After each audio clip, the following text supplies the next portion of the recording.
This podcast was produced by OAR FM Dunedin with support from New Zealand On the Air.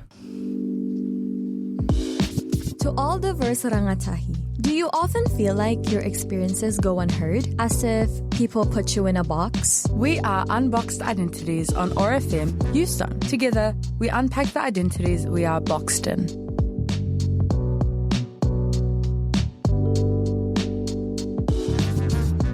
Assalamu alaikum. Magandang araw. Kia ora, everyone. You have Malak and Betty. How are you, Betty? I am feeling amazing, actually. Guys, today we're in a different studio. We are in a different studio, but you would never know that. Yeah, exactly. Unless I pointed it out, which I did. So, Betty, would you like to tell us your highlight, lowlight, and something that you're looking forward to this week, considering it's only Tuesday? Ooh, okay. Highlight of the week was definitely going to Media Matters Day yesterday, which we will be talking about that later on. Yes. Lowlight, just a lot of assessments going on right now, so very busy with school. But I'm just very excited about finishing it, honestly. I'm excited about finishing it, and I'm excited about Youth Week. Yes, Youth Week is going to be, yes, it is Youth Week, guys, right now, which I don't know when the episode is going to come out, but it's Youth Week right now. Yes. So, baka. Right. What about you, Malak? What are your highlights, lowlights, excited for this week? A little old me. Yes. Okay, guys, I've had a good week so far. It's been pretty chill. What did I do this week? I came back from... I was in Christchurch for a conference. I did my race unity speech at the Islamic Women's Council of New Zealand 35th annual conference. That really was cool. Amazing. I saw your stories on it. Thank you. So that was pretty fun. That was a pretty highlight. And also today at school, we've been part of the Rotary Club. They've got the Interact, which is kind of a youth branch, and Yay. I was lead organising a pink ribbon high tea because this week, this week's Pink Ribbon Awareness Week, I think. It is. Yeah. So it was really fun and it went so well. I was so stressed. I was actually so stressed that it wouldn't go well or people wouldn't come. Lol, because last year the turnout wasn't as good as it could be, but this year was really good. So I'm really happy. Yay. Yeah. Congratulations. Thank you. Thank you. Lowlight? I don't actually know what my lowlight is. I think I've just been tired. I've just been really tired actually. But other than that, very grateful, very humble, and very excited for this episode. Yes, well, because to be fair, you have been traveling around for the last 2 weeks. Exactly. And it's kind of like a bad idea, right? Because one, I'm missing school, and two, missing school is not that much of a priority, but no one heard that. But it's also just constant moving. It's just I just want to sleep. That's so real. Yeah. That's so real. But anyways, shall we move on to this first segment of our episode? So Betty, would you like to first introduce a little bit about Media Works Day? Is that what it's called? Oh my gosh. Yeah. Well, okay. So I got this idea because yesterday, as of recording, it was Media Matters Day, which was... It's okay.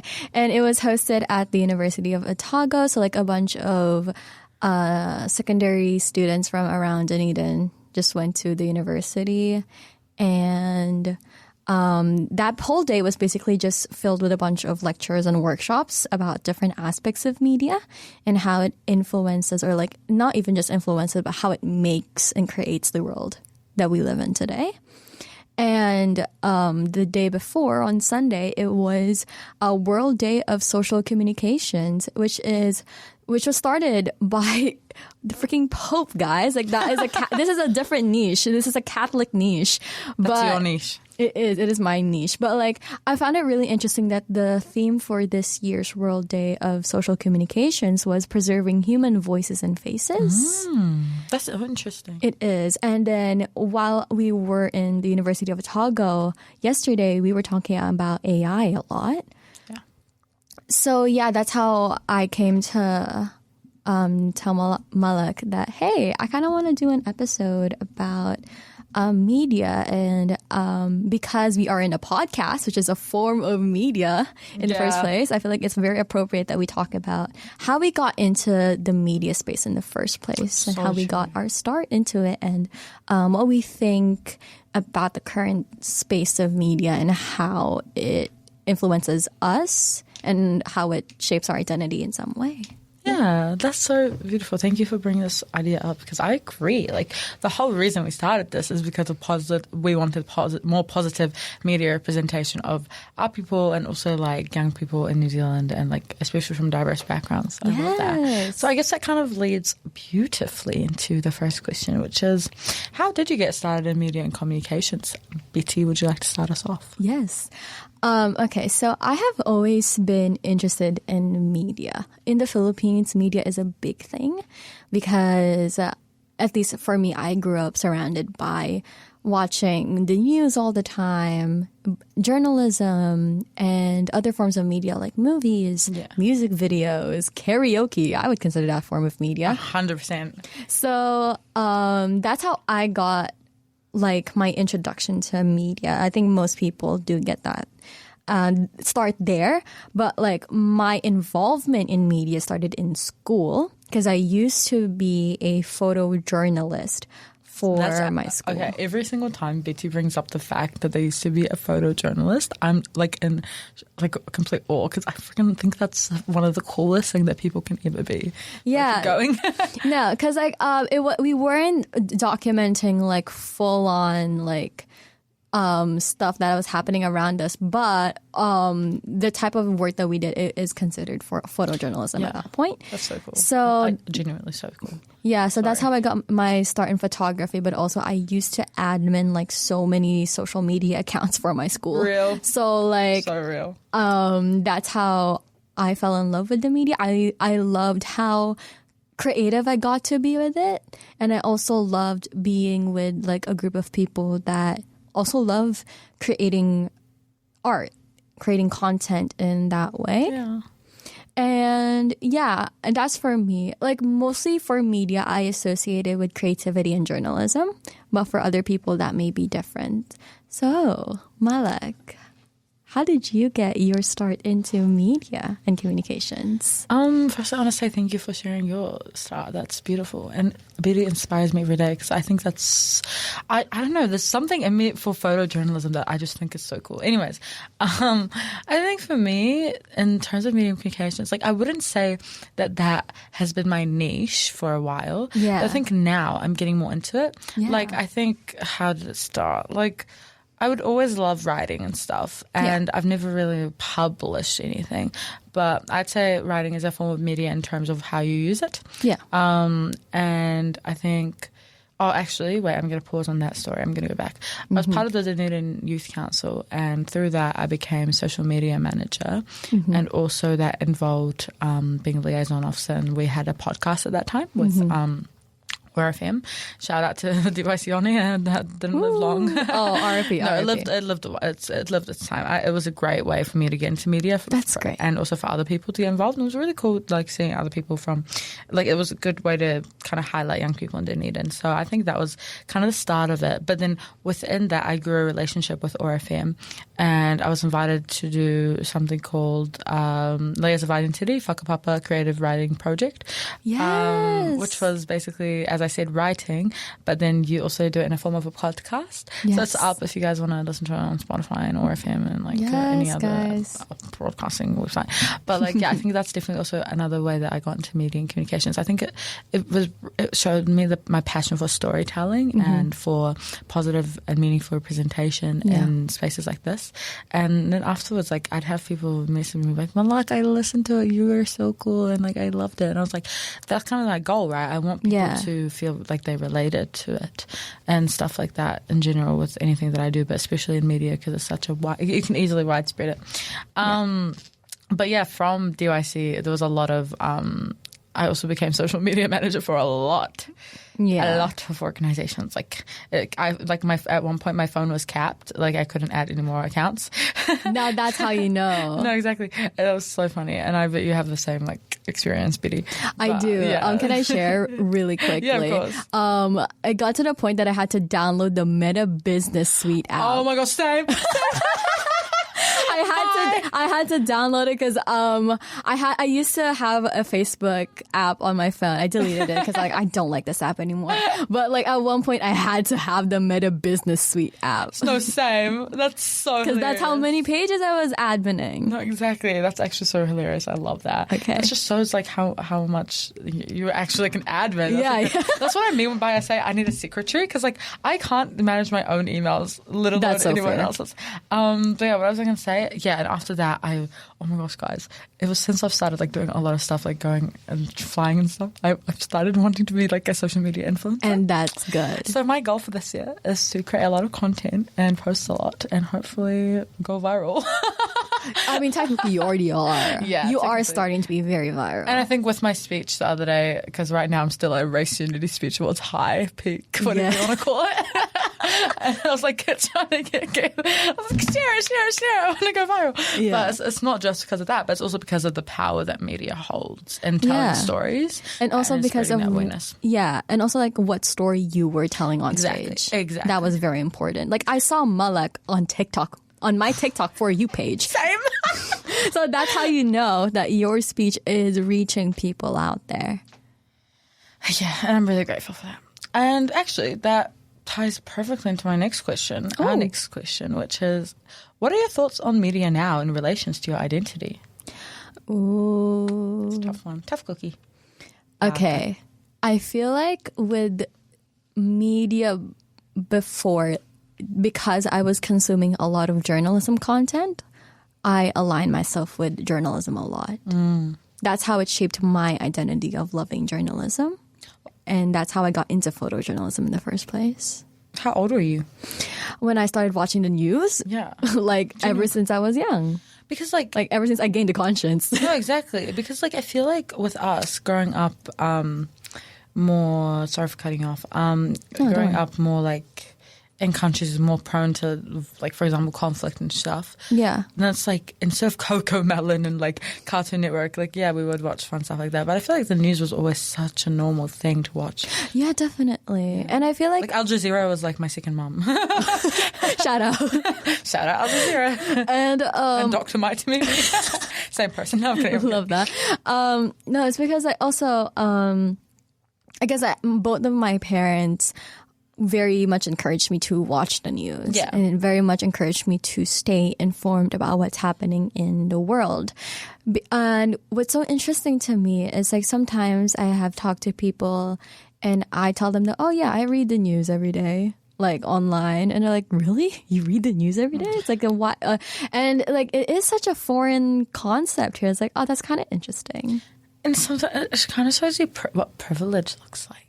Because it's like, I didn't go quiet on purpose, but I realize it does add more suspense. Yeah. But like, I think it does add, like, show you how privileged some people are that you don't have to look into the media.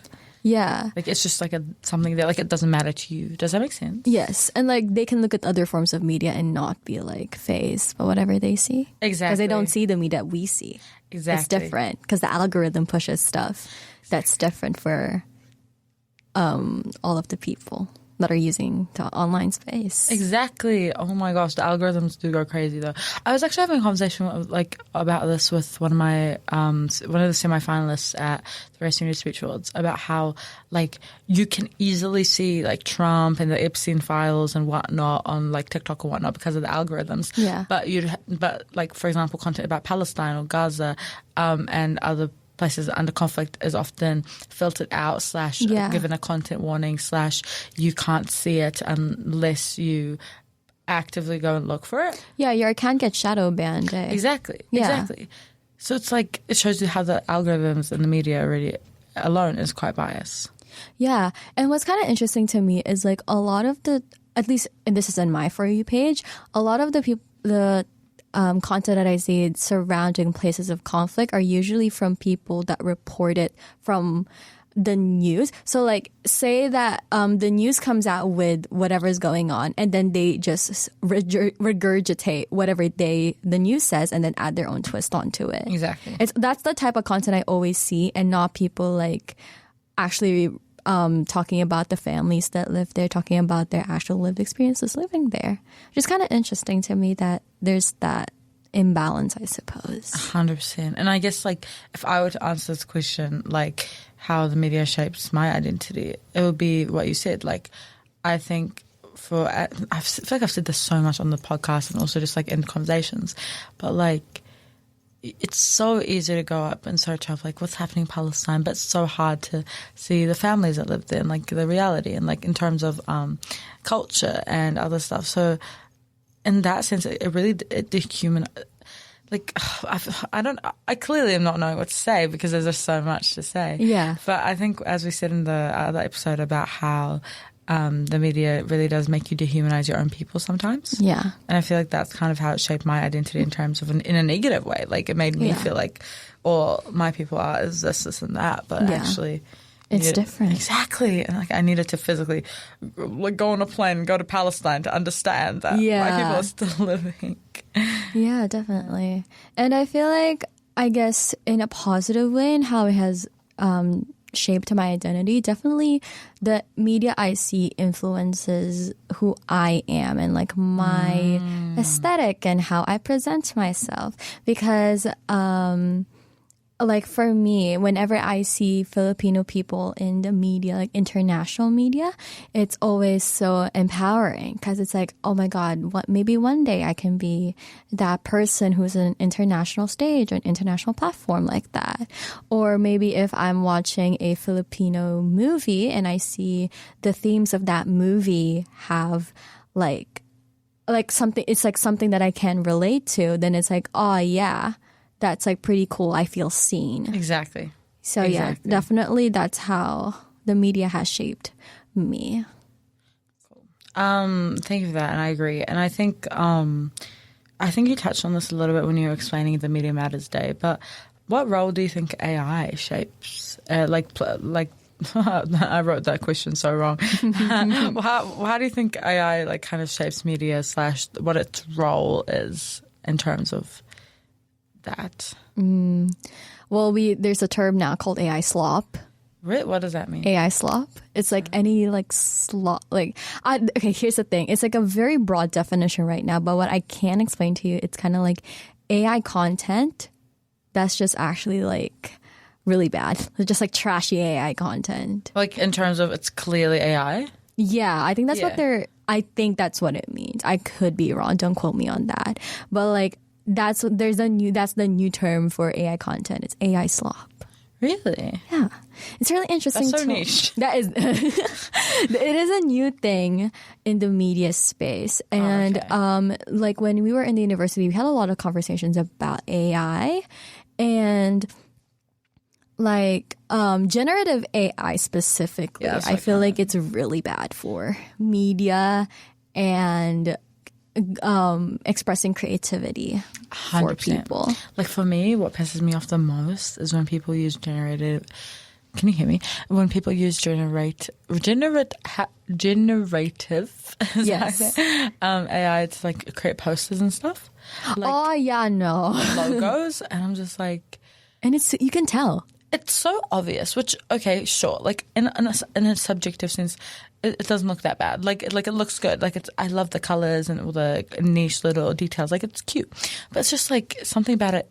It's kind of uncanny, right? Yeah, it feels not human. It doesn't feel like it's real, if that makes sense. Yeah, and it just makes me feel uncomfortable. Like, Yeah, I'm not definitely. gonna lie, it just makes me feel uncomfortable. It's just like, there's so, like, there was a quote at National Youth Organization too, and it was like, AI is basic, but we aren't basic. So No, for real. Yeah, so it's just like, no, that was not the wording, but, like, it's just talking about how, you know, AI genuinely is just, like, normal, it's basic, it's generic, it's not creative, it's not actually, but humans are so much more complex, and we have so many more ideas that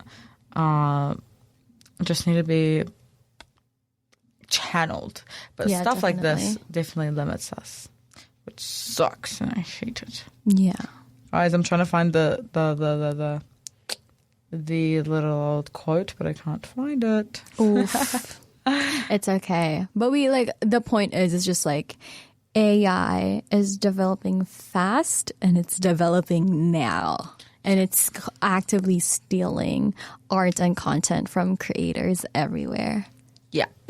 And it's also, like, in terms of media, in terms of, like, let's say social media, like on TikTok and Instagram, when people make AI videos, it hurts because now, like, okay, it's really obvious when there's a video that's, like, made with AI, but I'm not even gonna lie, sometimes it's not obvious.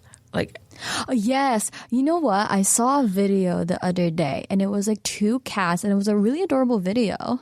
And I thought it was an AI because it looked like one of those low quality videos of cats like hugging or cats like just playing around each other. But when I looked at the comments, like, oh my God, look at this, look at that. It's actually AI. And then I actually looked at it. I was like, oh my God, it's AI. actually, you know what the worst one was that I saw? Yeah.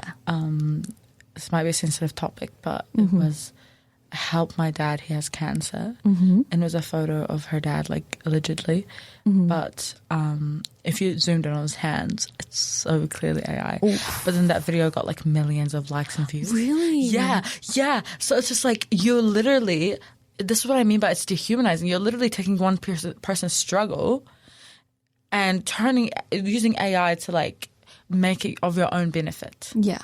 Because that's just disgusting. That's so inhumane. It is. And it's sad. Because it's people who actually do that type of stuff to actually get money, to actually help.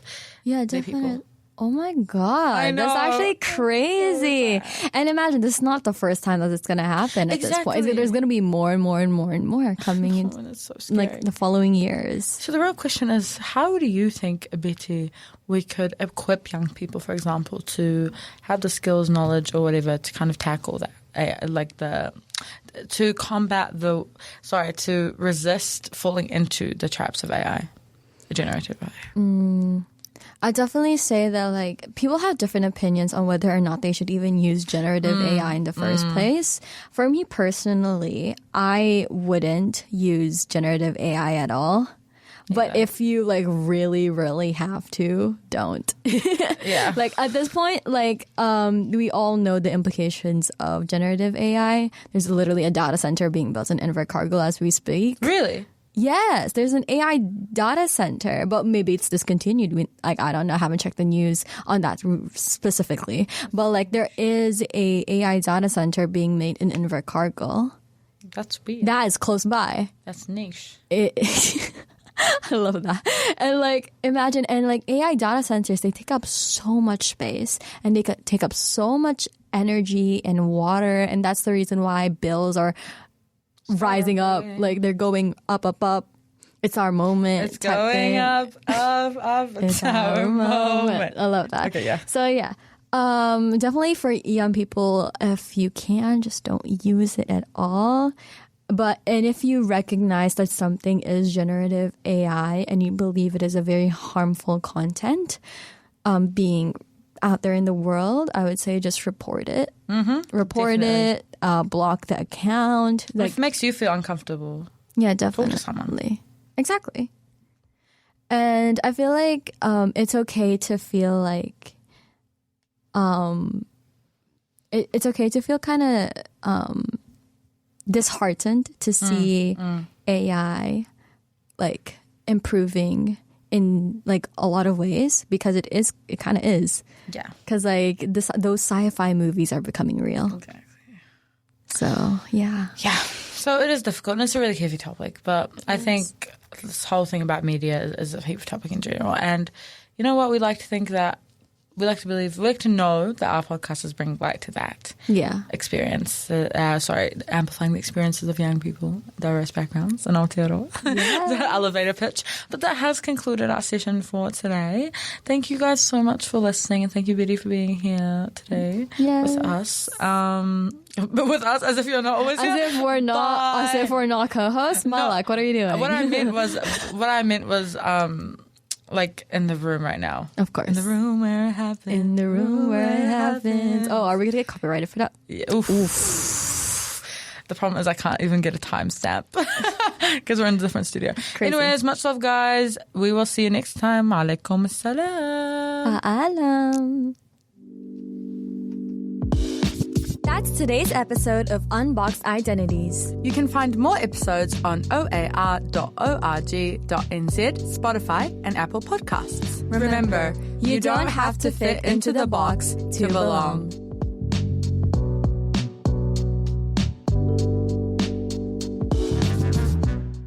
This podcast was produced by OAR FM Dunedin with support from New Zealand On the Air.